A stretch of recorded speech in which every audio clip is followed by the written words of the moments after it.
afternoon, everyone. My name is Audrey Lau, and I am the Adult and Senior Services Specialist for the Prince George's County Memorial Library System.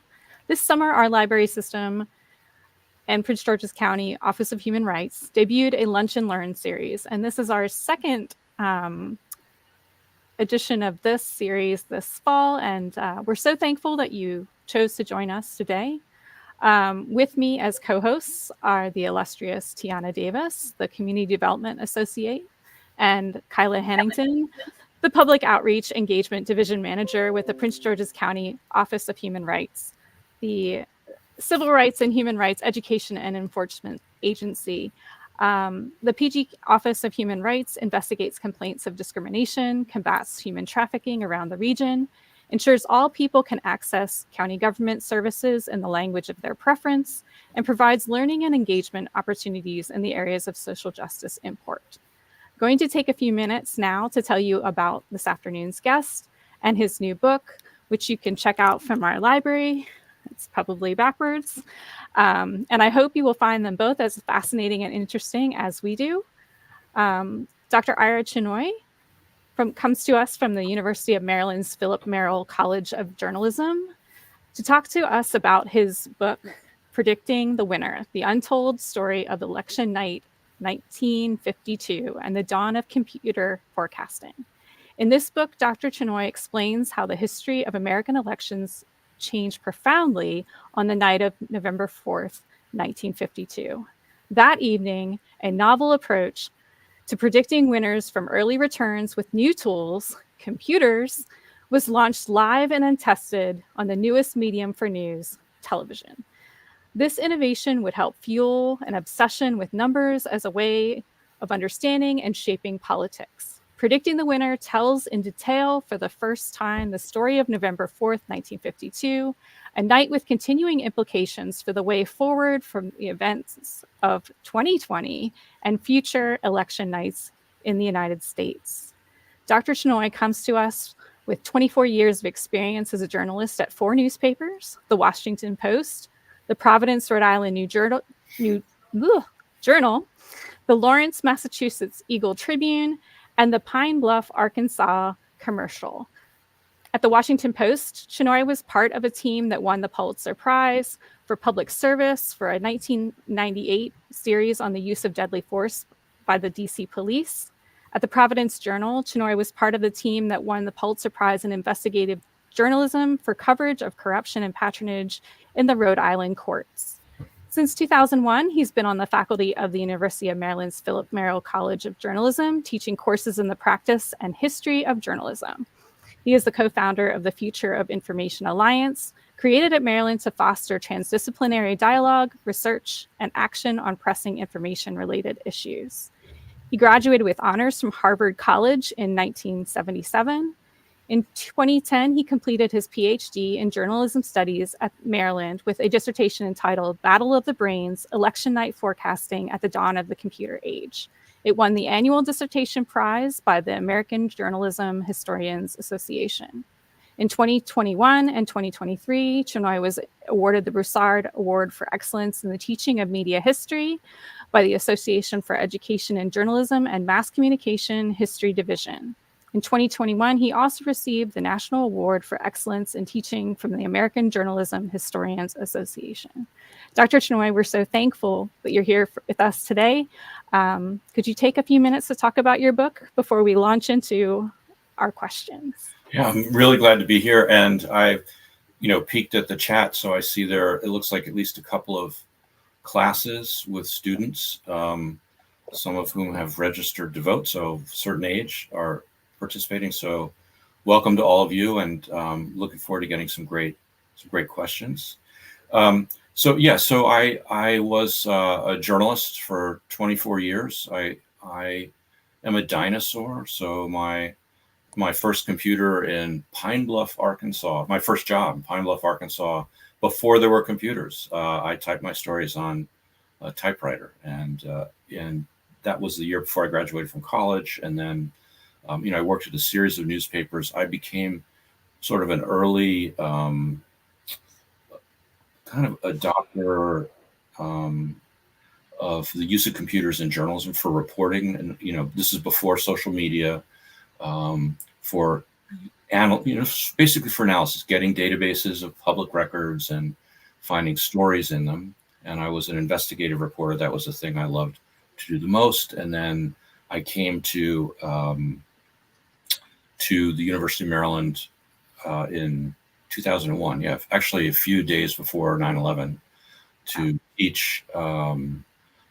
Came to teach data journalism and kind of anything else that I wanted to teach, and also got a sort of worked on a PhD at the same time. So for the book, I had to do a dissertation, obviously in a PhD program, and because I had come out of this world of being a data journalist, I was really intrigued by something I had seen in my days in the newsroom, which was there was a lot of pushback early to the idea of using computers for journalism. That seems impossible now. Or you kind of, you got to transport yourself back in time. But at the beginning, it was like, computers, that has nothing to do with journalism. And there was a lot of, dismissiveness about that. But eventually, starting in around the early 1990s, there barely a year would go by that there wasn't at least one Pulitzer Prize in which data journalism played a part. And so that's what I came to Maryland to teach and to be involved in. And then I got, because I was getting a PhD, I also really learned a lot about journalism history, taught myself a lot of journalism history. And I got intrigued because I had to write a dissertation, which is a really, really, really, really long paper, basically. I was intrigued about this idea that, it wasn't automatic that journalists would see computers as something they ought to be using. And so I got curious about when computers and journalists first hooked up.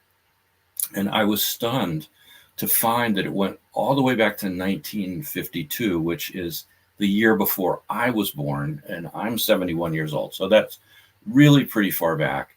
And that the way that computers got into journalism was through election night forecasting.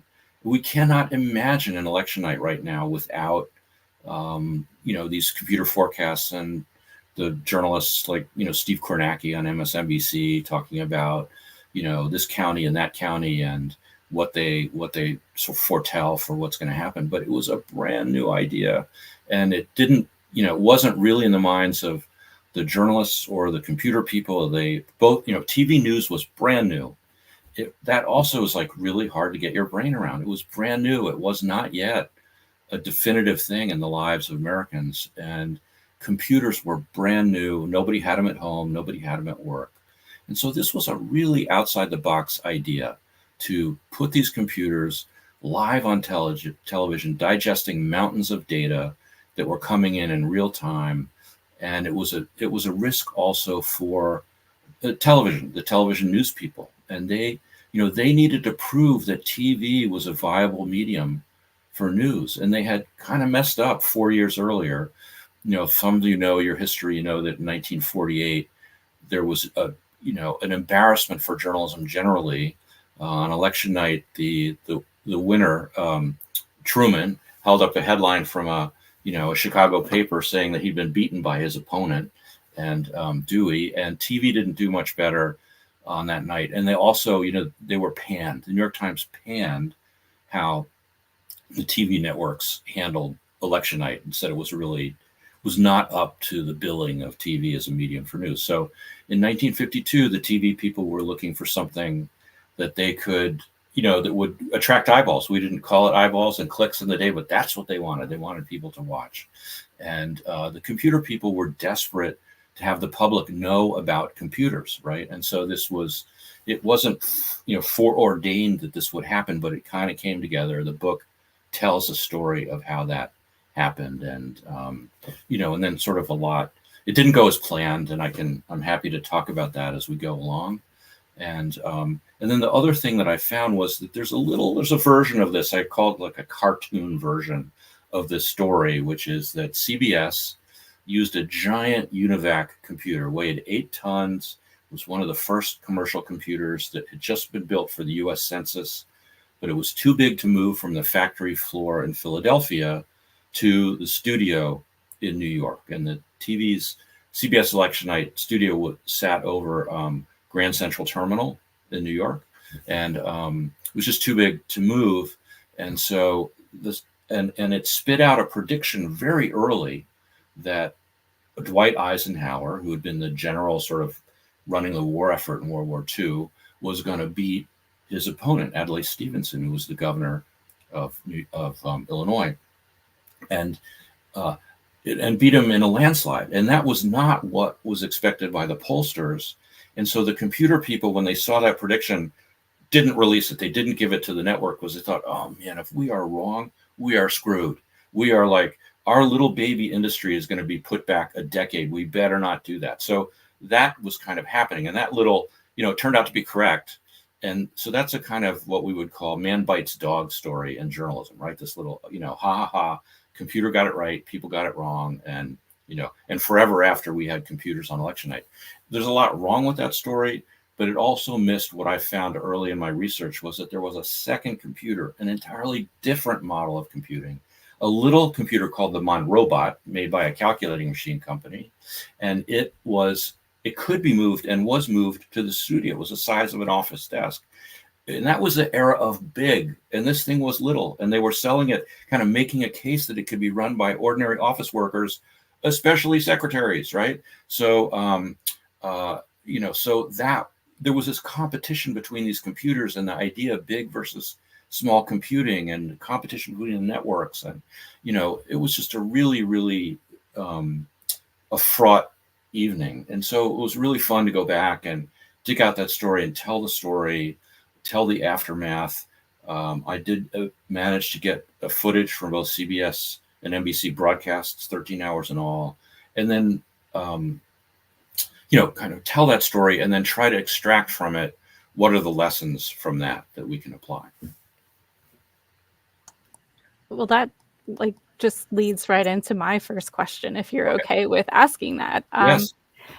Primary sources, a lot of people don't understand when you write a history, they're the most important thing. It's a document that came right from the source. And so you had to find 13 hours of original broadcast footage, which I found fascinating because people today, we just kind of go onto Google and up pops like whatever we need. And could you talk a little bit about how hard that was, maybe how rewarding that was, but also what it was like to watch 13 hours of old but new to you TV? Yeah, that's great. Well, it was really hard. You can see me bleeding from the eyes just thinking about it. It was very, very hard. And initially, I reached out first to there was a little snippet of just like maybe 30 seconds that you could find in some places. That was it from CBS. And I reached out to NBC, and they basically very, very early, they told me basically go away. Even if we have it, it will cost so much money for you to get it. Documentary filmmakers will pay $5,000 for a minute of it. You couldn't possibly, whatever. And CBS, I had some sort of similar challenges with CBS, but ultimately the people at both places were fantastic in helping me. I went back to NBC when I just had this feeling that they might have this footage, and I reached out to somebody in the their archives and explained that nobody had ever told the story of NBC's role on election night. And this is the dawn of the computer era in terms of what the public cared about. This is the first time Americans had ever seen a computer in action doing something that they cared about, which was voting in elections. And that person was terrific. And this is before videotape, right? We don't get videotape until the late 50s. So if anything was captured on video, it was captured on 16 millimeter film, on literally physical film, pointed at the TV and capturing whatever is going on. And so it turned out that NBC had 6 hours total, and I think it was maybe 5 hours of it at some point had been transferred into a digital format. I'm not really sure why. Maybe another hour of it was still on what they call kinescope, which is this 16 millimeter film. And all I had to do was pay for them to send it out to a place that would digitize it. So, and then they sent that to me to work on my project. And then CBS, I found bits and pieces of it in different places over time. And that's a very long story, but eventually, if you live long enough and you work on something long enough, what you get online is more and more things were made available online. So what came online was a database of the holdings of a media center in New York called the Paley Center. And they had a lot of election night video in their holding, not online that you could see, but you could see that they had it. And they didn't have any that was listed from election night 1952. So I went through everything they had listed, looked for ones that might be 52, that weren't in color because there was no color. And they agreed to sort of look at, I think, maybe 15 of these. And it turned out, I think 6 or 7 hours of it was from that election night in 52. And then a lot of sort of stuff went on after that. I got the footage, but I was missing the first half hour. And I didn't want to give up on it. And I finally realized that if I looked at the ID numbers of these different parts of that night's episode, they counted up, from the second on. And I subtracted one from the lowest ID number, and I went into their database, and there was something to screen it for me. And that was the beginning of the broadcast. So, and that I only got that a few weeks before I had to turn in the original dissertation. And then how did I digest that? Well, that was like 13 hours combined. And the first thing I did is I made a very detailed transcript of everything, with some screen captures and descriptions of what was happening. And, that probably took 100 hours to do that, because it takes a long time to do a script. But then how was I going to listen to it? So what I did is I mean, this will sound funny, but I put it on my phone. And every time I walked my dog, I just kept listening to it till I went through all 13 hours. And my dog was lovely. A big, goofy Labradoodle. And she got really used to me just stopping, like plop down on the sidewalk so I could take some notes and whatever, I wanted to do. So, and I did that several times. I worked my way through it several times. I did it on my commute. And that was really powerful, because I heard things the second and third time I listened to it that I would have missed when I was going through it. One of which was that the networks were not relying on this computer forecasting. They had advertised ahead of time that they, that they were going to have these brand new electronic brains, they called them, and it's going to be really great. But when it came to election night, they were not putting all their eggs in those baskets. And what I realized is they had many other ways of knowing, right? Many other ways of knowing. They had reporters in the field. They had data. They had what we would call today pundits. They had, party officials from both parties. They had, lots of people. And so, for example, if there was a reporter in New England who was seeing that a particular town that had gone heavily for, the Democrat in the past election was really not going heavily for the Democrat at all. There were little bits and pieces that were cues, right? And on the computer side of things, it's the CBS team, which was in Philadelphia. CBS didn't send a reporter with them. So there was no CBS journalist on the ground there. They just had a video connection. And they had a really good, fairly early forecast, but they didn't want to let it go. So that never got on the air on CBS until way after 10 o'clock, when it was pretty clear that this thing was going to be a massacre of the Democratic candidate. And NBC also, they had this little Mon robot computer kind of chugging away, but they didn't put its forecast on the air until slightly after 10 p.m., when it was already kind of beginning to become clear. So there were lots of other ways of knowing. The journalists were using these to really just kind of attract viewers.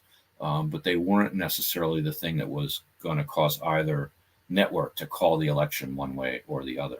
And in the way that history is told in a rearview mirror, first of all, that Monrobot story was never part of this tale. But the other part of the tale was, once computers were used, that was it. They were forever going to be part of the election night. That was it. And that's a really kind of, unfortunate way of thinking about history, which we mentally fill in the gaps from what we don't know. Nobody had really pursued it. And that's not what happened. On the NBC side, they weren't really very happy with how this computer thing had gone. And in the midterm elections of 54, they pulled away from using computers and proudly boasted that they were using the best human talent to do this. And on the CBS side, they felt they had egg on their face, and they had to kind of say, the computer beat us and did this. And I think that the maker of the computer, it's pretty clear, engaged in a PR campaign to try to get this story going. And so it does a disservice to our understanding of innovation to think that once something new comes along, it's automatically going to be used, and it automatically does better than whatever it's replacing. And that's not what happens. It's a real, there's kind of a dance there in how that happens. I'm going to ask one more question, and then Yes. I'm going to let Kyla go crazy. You see me? Do you see me, Shar? Yeah, I do. Yeah, I see it. Yeah. One of the things I think about when we think about elections is how important they are, Right. And the one coming up is just as important as every other important. So you talk about elections in your book as being this kind of place where Americans innovated and experimented, kind of this continual experiment in technology and innovation, like the way they told the story and everything. Why this such important democratic tradition? Is this a stage for? And are now these last few elections have the chickens come to roost? Have we done? So I just want you to talk a little bit about that, because that was pretty neat to me. Yeah, I think election nights have been underappreciated by historians, honestly. It's that one place that everyone wants, as sort of, well, we'll find out eventually who's going to win. So kind of what's the big deal? It is a big deal, and people are glued to it. And they're trying to read the tea leaves along with everybody else. And because there are so many eyeballs, it has been a place to innovate where, as news organizations competed with each other, they wanted to be able to sort of be the first one to tell what I call the story of the story, put themselves at center stage, and how heroic they were in using new tools and innovation to tell the story. And what you don't realize is that journalists are at center stage on election night by definition, because there's no national entity that pulls all this together on election night and tells us who won. We don't get that until the Electoral College meets in December, and then we get the certification in January. It falls on journalists to be the ones to sort of put the pieces together in real time right there on election night. And as a young journalist, I worked on election nights, several election nights, very exciting, more local and state stuff. So it turned out to be this venue for doing something that people would be really interested in. And the other thing is, we don't have something called an election night until we have a change in the law in the 1840s that, changes votes could be cast anywhere in a several week period down to one day. And so then we get this idea of an election day and election night. And then we also get the rise of the telegraph, also beginning in the 1840s. And those two things together meant that a lot of this information could be spread, I say quickly, not that quickly, right? But could be spread. And so then news organizations would think of ways to attract people physically to the street around the newspaper and to give them returns. And so initially it would people just calling out.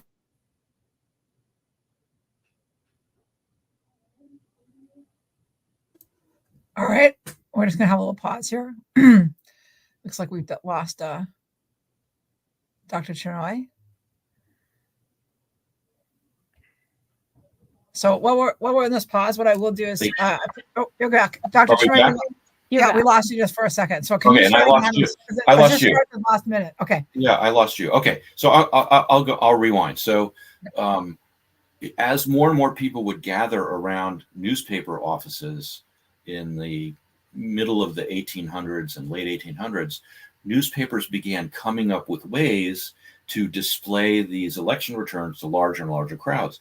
So one of them was something that looked like a PowerPoint. They would sort of shine it was called a stereopticon or a magic lantern, and they would have a transparency, right on a glass slide, returns or whatever it was, and shine them on the side of a building, right, or on a big white kind of canvas sheet or something like that. So that reached a lot of people, and then later on there were even more people that needed to know about it. And you have to imagine the scenes around these newspaper offices on election night, just these crowds surging around, and especially in Manhattan, where there was very deep competition between newspapers. So one of the next phases was they would have, like in 1904-ish, the New York Times used a searchlight on the top of its building. And they published a code ahead of time that said, if the light shines this way, this candidate's winning. And if the light shines that way, this other candidate's winning. There was another newspaper in the upper Midwest that borrowed the whistle from a Great Lakes steamship and published ahead of time that, if this is the sound, this person's ahead. If this is the sound, this other person's ahead. And they had all kinds of ways of sort of letting it be seen far and wide. And then, of course, we got the precursor to radio. And so the radio, wireless communication was also rolled out to the public on election night. New kind of in 1916, one of the inventors says, this is a brand new kind of news service, and someday everyone will get their news in this way. And I'm sure people thought he was a little cuckoo, right? But he turned out to be right. And then, we had TV come along and had sort of the same thing. And along the way, there were inventions of things like microphones that could speaker systems. And so it became a place, if you see any movies that show old time Manhattan, and the Times Tower, there's this news ticker that runs around the top of the building in electric lights. And it was called a motograph or the zipper. And what night did the New York Times choose to roll out this Twitter version of news in 1928? Election night. And so, the CNN on election night in 2008 rolled out the use of holograms to sort of get involved in election night reporting. So it's been this, it's underappreciated as a place where Americans really pay attention, maybe, competing like with the Super Bowl. And so I just, I've looked at really excellent histories of Times Square, for example, one of which has chapters by two of the people who were my undergraduate advisors at Harvard in the way distant past. Fantastic. But election night is it's not there. It's not seen. And we know even that scholars, people who study public opinion, and they might do polls of like who they think is going to win on election night. The only way they know if their methods are correct is by the actual vote. So you better believe that on election night, those people are watching very carefully to see if they were right or wrong. And sometimes they're really right, and sometimes they're really wrong. And so, And if you want, I can also talk about sort of going forward from 2020. Let's see what other kind of questions you might have. Kyla, it's all you. Okay, well, we definitely want to talk about that, but I did want to ask, and it's funny because that you've kind of hit at an answer for a question that I had, and wow. So you said about, so I guess I feel like what I'm about to say, I became an American citizen in either 2021 or 2022. I should probably know when I was, but what I'm about to say, I feel like is going to get my citizenship taken away from me. But until you said that there was no way to know the results of the election until like the Electoral College, I did not know that. like literally until 5 minutes ago. And so one of my questions that I have, and I'm still going to ask it because I feel like maybe other people are wondering this, is what are the values? And I want to maybe emphasize potential harms of predicting the election. So I used to live in Hawaii, and let me tell you, there are voters in Hawaii, right? So when y'all are calling the election over here at 2 p.m. Hawaii time, people have not even cast their vote. Their vote does not matter. Like, what are the impacts? And I think of like voter night returns. So I'm 50, I'll be 51 in November. So obviously I've only ever known be able to watch elections on TV.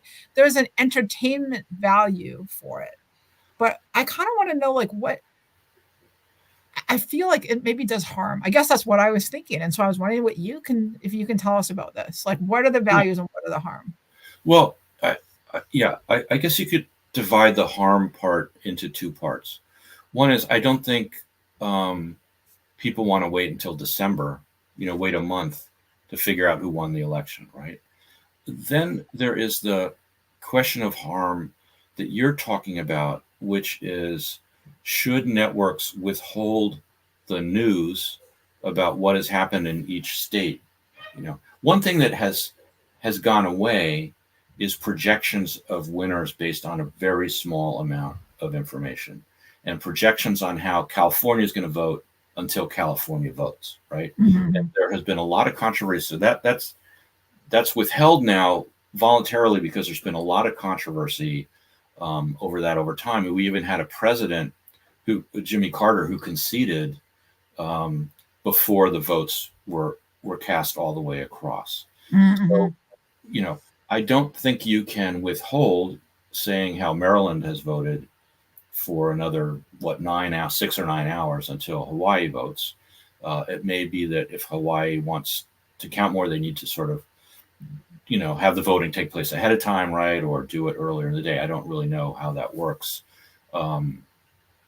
And Hawaii, I'm going to speak on behalf of Hawaii. Yeah. We think you should hold the vote. Here I am in Maryland. Yeah. We think you should hold the vote. Yeah. I think that's, like, and I mean, we don't have to get into that, but it's an interesting conversation. Yeah. I'll just say that's not going to happen. And because there's also Alaska, and there are territories in various places, right? That's just not going to happen.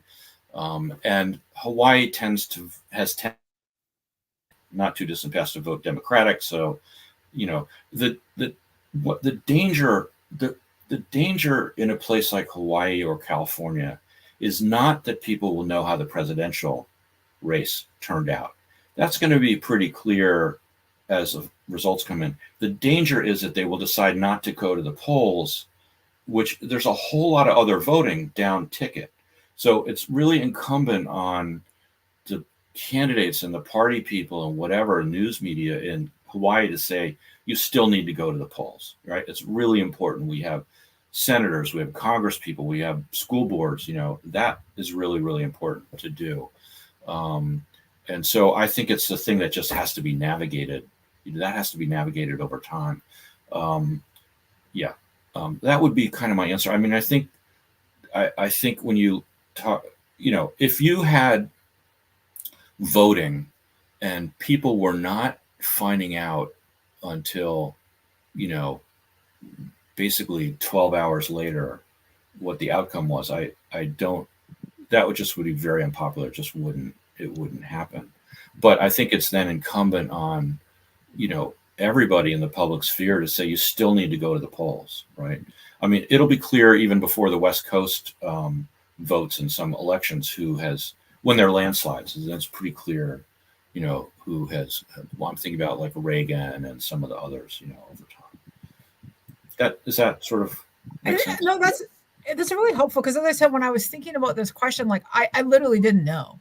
Because I've only known a world where we get the results within 24 hours, right? I didn't know that. But do you get the results from a Canadian government entity in 24 hours? I'm kind of betting you don't.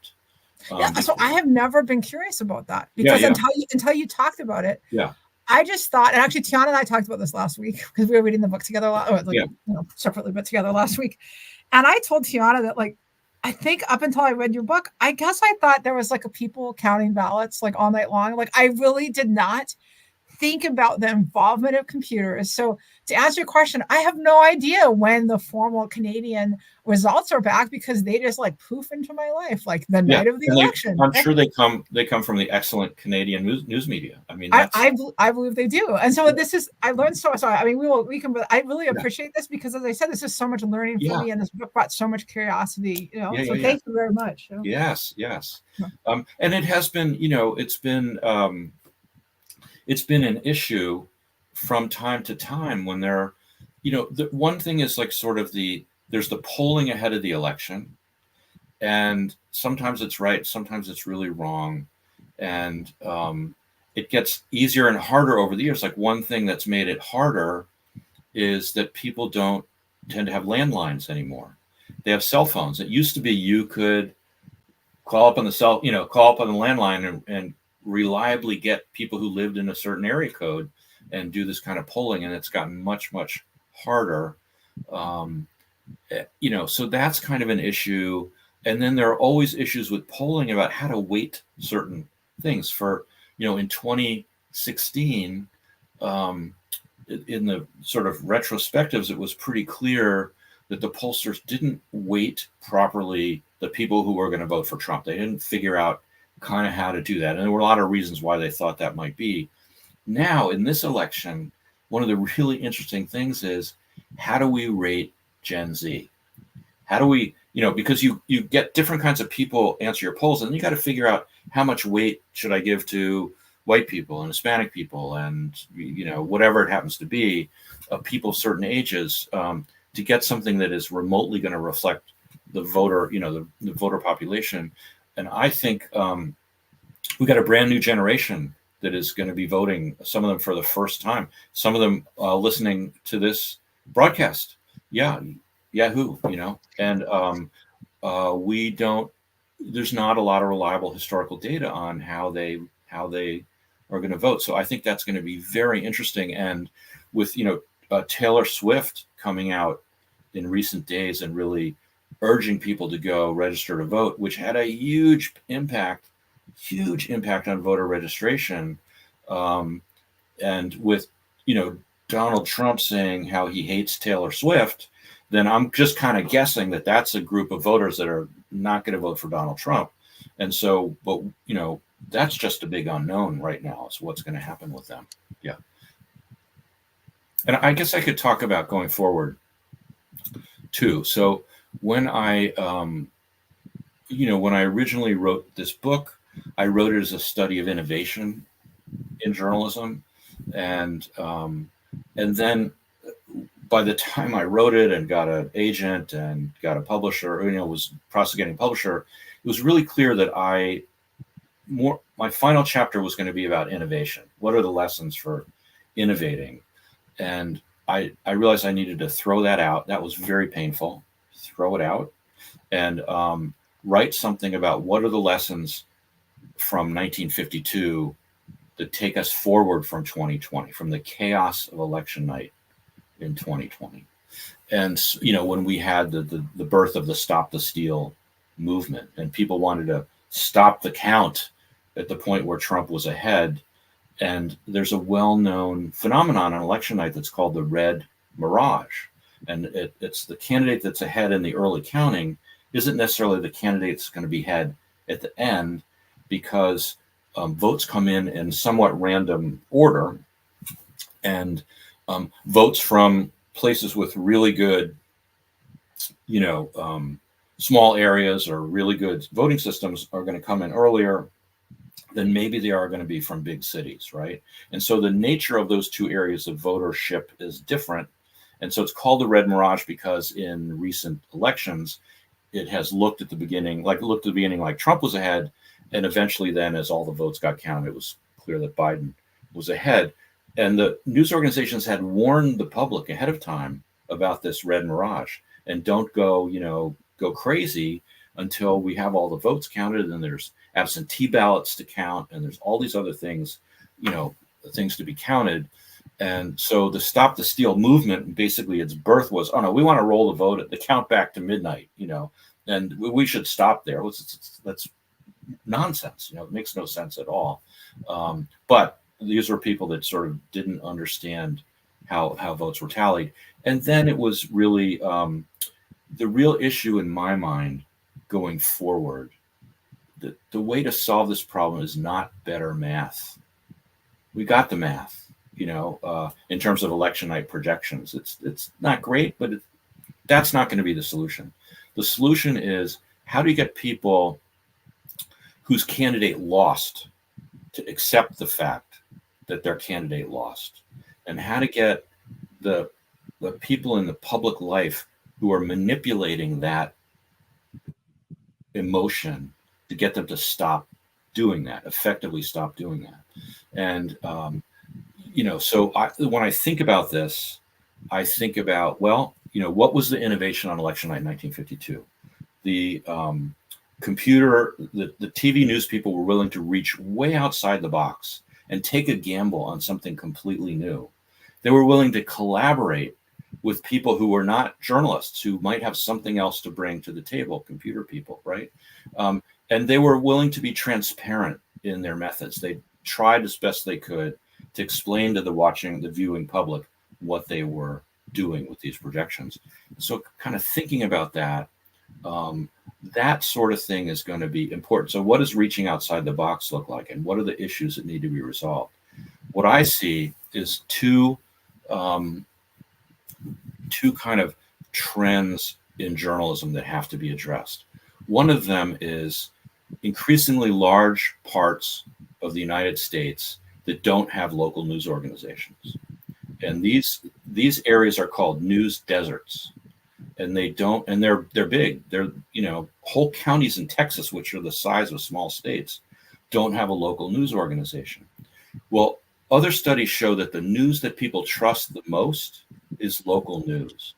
And so when you don't have reliable local news, that people are consuming on a regular basis to push back on some of these really kind of wacky, crazy town ideas, then what fills the space? Well, the Twitter sphere, the social media, with people either meaning well or not meaning well at all, filling it up. So, trying to reverse this problem of news deserts is really key. And there are lots of experiments going on the ways to do it. Nonprofits, here in Maryland, actually at the University of Maryland, there's something called the Local News Network, which is, grant-based at the University of Maryland, and it's students do reporting on things like school board races in detail ahead of time that each little news organization can't do.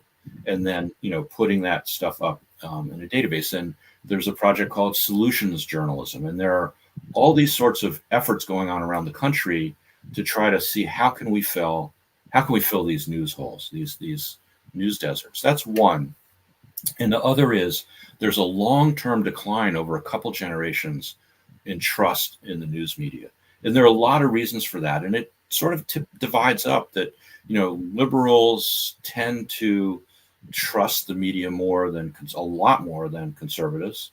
And even though the trust has declined a lot more among conservatives, and the independents are sort of in the middle. There's a lot of reasons for that decline, and we could spend a whole other hour on that.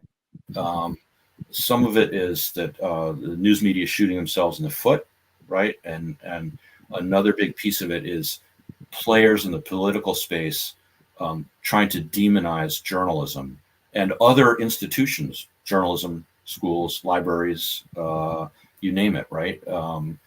Scientists, right? To demonize them in order to get the public to sort of not be sure what to trust. And therefore, these political players feel like they can, that works to their advantage. So, and there are a lot of thoughts about how to adjust this decline in trust. One interesting thing is so I'm a journalist, and there was a really, at heart and still, and there was a really interesting study done a few years ago that adopted work from a social scientist named Jonathan Haidt, Haidt, that looked at values. And the real thing dividing people is not their political perspectives, it's their value systems. And a journalism-related group took this, came up with 5 sets of values that journalists have, and then did some surveys and found out that only 11% of the public shared the same value sets as journalists. And so, like, the one that was most is the truth that facts matter. But I think it's really important to shine a light on problems. But not everybody thinks that's the way to go. Some people are much more think we should really give more respect to authority, versus something else. And so it may be that part of the future is figuring out how to tell news stories in ways that don't turn off people. And then there's another group of people who've looked at complexity and uncertainty in news stories. And that the way we shouldn't be writing news stories that just try to get a definite answer right off the bat. Definitely not he said, she said, because that doesn't do anything for anybody, but trying to sort of embrace complexity and uncertainty and write news stories that embrace that. So there's a lot of work to be done by journalists. I think it's an all of society, all hands on deck effort here to try to rebuild trust in journalism, because if we don't have that, we're going to continue to have election nights like we had in 2020. And for young people who are listening and weren't here, it was chaos. And we got, we ended up with January 6th, which was all about pushing a narrative that was just false and undemocratic, but got there because a lot of people supported it. And so we need to come up with a different way to tell stories, I think, that make it more palatable. Make sense? Yeah. I want to make sure we get to a couple of the viewer questions. So one of them is, what influence does journalism have on exit polls? So the only exit polls that were done are done by journalists. But exit polling is less and less reliable over time, because it used to be that when, like when I started voting, everybody went to the polls, right? That's how you voted. And now I get my ballot ahead of time. I vote ahead of time by mail. And more people are doing that, and especially since the pandemic. And so you don't necessarily have a reliably random slice of people that are walking out of the polls and talking to you. And so exit polls typically are not being relied on right now to sort of forecast the winner, but they are being used to talk about what's on voters' minds. What was on their mind when they cast a vote, whether, one way or the other. And this is an evolving science to kind of figure out how to do that. They're used somewhat, but not, they used to be used to just call a state, and they're not, and the way it could be done is if you had, let's say you had a whole county where the results were in, and, you could reliably get these exit polls, you could really see how this thing was going, and it would affect, calling that election. So I hope that's a good answer to what your question was. Yeah. Mm. And then the next one, I don't remember what part of the conversation this one was in, so I'm not sure what it's referring to, but it says, as we educate across the curriculum, what level of instruction should we provide in particular for the special needs population? Yeah, that's such an excellent question. I think helping people understand how votes are collected and counted, and if they're going to be watching television or the internet on election night, how it is that forecasts are generated is really important. And to understand that the situation changes during the night, right? During that night, especially when Hawaii weighs in there at the very end, right? Hawaii and Alaska, right? So I think having them understand that, and that's a way to teach things like probability and math, certain kind of math skills and certain kinds of media literacy skills. And in terms of special needs, I'm not an expert on that at all, but I would think that breaking it down in a way that people could understand it could be really, really important. And just understanding how important election night is, and having people, understand that you have to find reliable sources of information, whatever, and not jump on the first thing you see on the web. So one of the things I got involved in recent years at the University of Maryland was teaching something that we called search mastery, which is how to be a good searcher for information, and how to determine whether the thing that you're looking for is reliable. And one way you do it, something called lateral search, which is open up another tab in your browser and research whatever entity is giving you that information in the first tab. You could have something that calls itself the Environmental Protection, Advocacy Organization. And that sounds, they would be like really for, green issues. And you look them up and you find out, no, they're like completely funded by the oil and gas industry, right? And so that's a really key skill. And the other thing is, there are these places on the web. There are sort of, someone has called them data voids, but it's a place where if you frame a question in a particular way, it's going to take you to a place on the web that's going to answer that in a sort of a not correct way. So if you write a question that says like, did Joe Biden try to, steal money from China, right? Or something like that. You're going to go to these places that are going to have a whole lot of stuff on that and not necessarily accurate stuff. And so it's really important for them to just learn, I think, how to really do good, careful searching for information. You'll hear a lot of people who spout conspiracy theories say, I did my research. I did my research. You do your research. I did my research. But their research might be that they found something on social media, or they asked a question on Google where the answer was already baked in. And so I think that, that's part of the answer there. The other thing I'll say that was an issue in 1952, and it's an issue, evergreen issue, is that what we see is colored by what we expect to see.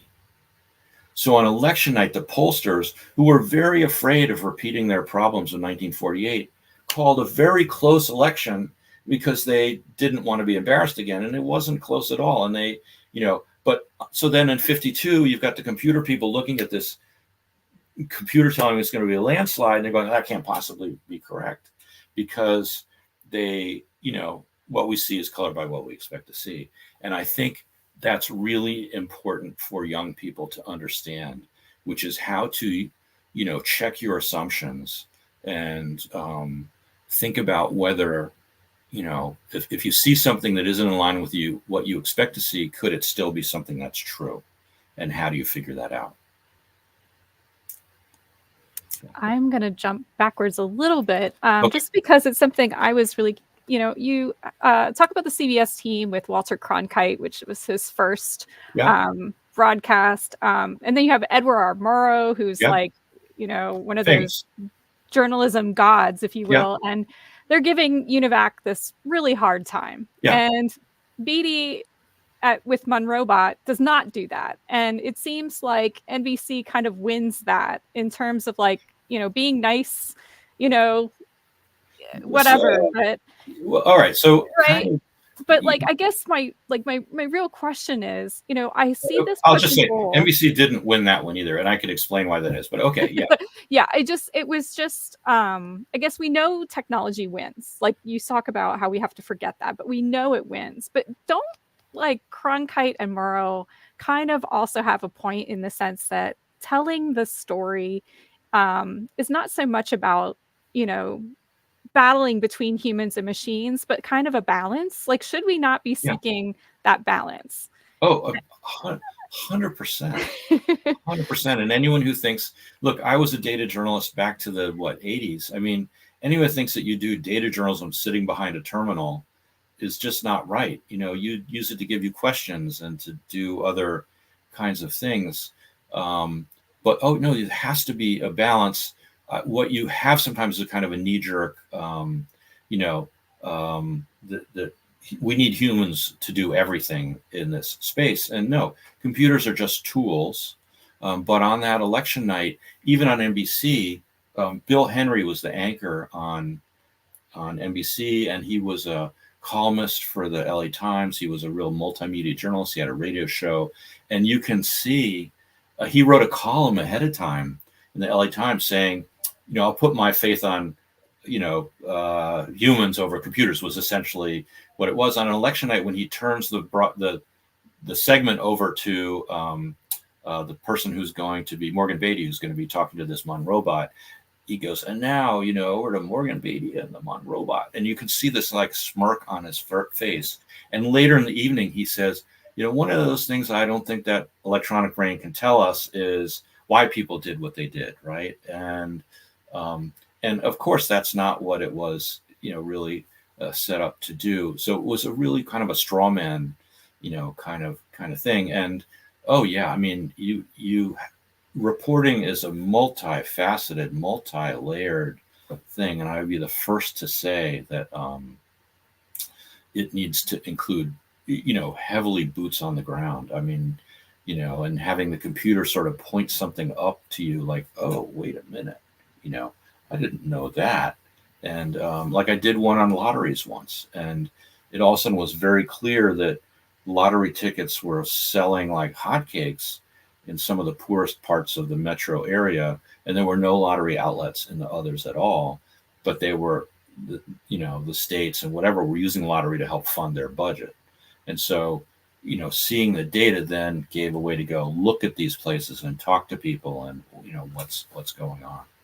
Yeah, it's a really good question though. And so there's not, AI is a perfect example right now, which is, AI is like a pretty powerful stuff. It can do a lot of stuff, but it also has a garbage in, garbage out feature to it, which is if it doesn't have the right stuff to digest, it's not going to get the right answers. And there's some, when I was in my class, my last class in the spring, with my seniors, we sort of tried out people's research topics on AI, and some of it was pretty good.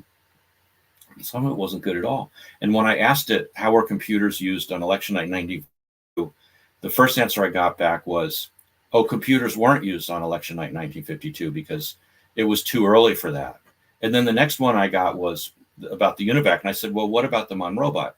And then the next answer was, oh, JK, yeah, actually this Mon robot, but it said it was manufactured by IBM, and it wasn't, And so, but then if you ask it, what does it take to be a really good student, or what does it take to be a really good journalist? It has really good answers to those questions. And so we always have to be really careful about how we use these tools and how we vet the information.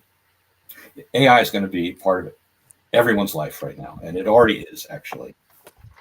We have to learn how to use it responsibly and effectively. And, I think, so that's, part of that picture. I'm going to ask one real quick question because, Okay. We always like to have a takeaway. And so Okay. we, both sides, might have to accept this election result, whatever it might be. And so can we talk about some concrete ways that people listening can kind of come to terms, like learn what America looks like? Because I think both sides haven't really appreciated how much the country has changed and its makeup and everything. So are there concrete ways that we can do that? Yeah, part of it is sort of paying attention to people who aren't like you. I mean, they're really, when I was writing that last chapter, and I talk about these two books, one by Monica Guzman, Guzman, who the title is I Never Thought of It That Way. And another one is by Amanda Ripley, Ripley. Very good. Amanda Ripley, which is High Conflict. Do we have it? Okay. I have it. Here's it. Here What's I missed the second one because I was scooting across my room. High Conflict. All right. I don't have that one. Amanda Ripley. And they are, what was most salient in these two books is how important it is to have people have conversations with each other that are very different and have very different ideas. And I think that's really key. And like, I know somebody, I can't really give a lot of details about this, but someone who was really lambasted on social media for something from someone who doesn't know her personally at all. And I think that over time, people actually can meet each other and see that they're not demons. And so in each of these books, they talk about bringing people together who are very different. All of a sudden they're going, oh, wait a minute. I have more in common with those people than otherwise, and trying to weed out. There are conflict, entrepreneurs and chaos entrepreneurs in the equation here, and we already know that, for example, that there were indictments, in the last couple of weeks for a media entity in, I think, Tennessee, that was, where was sort of foreign money coming in, and people on social media pretty much like reading scripts about how terrible Ukraine is and how great Russia is, right? And that sort of thing. And we have to be aware that they are also polluting the information space. So learning about enough about misinformation that you have a healthy skepticism about something that you see, enough to check it out instead of just clicking, post and reposting it. And so everybody has responsibility to do that. Well, I want to thank everybody for coming to today's Lunch and Learn. That's about all the time we have. I wish we had another hour or two. Thanks, everyone. Dr. Ira Chinoy, thank you so much for coming today. I also want to thank my co-hosts, Tiana and Kyla, for enthusiastically diving into our first history book, which, I'm the history geek here. So for all of you joining us, thank you for your time. The best way to support our guests is to get a copy of their book, either from the library or to purchase it from a number of favorite independent bookstores. Join us next Tuesday at noon for Dispossession by Design with Bianca Andrews. If you want to know more about the work done by Prince George's County Office of Human Rights, you can visit them at civilrights.mypgc.us. And if you want to know more about what we're doing at the library, which is a lot, you can go to our website at www.pgcmls.info/events. Have a good evening, everyone. Thank you.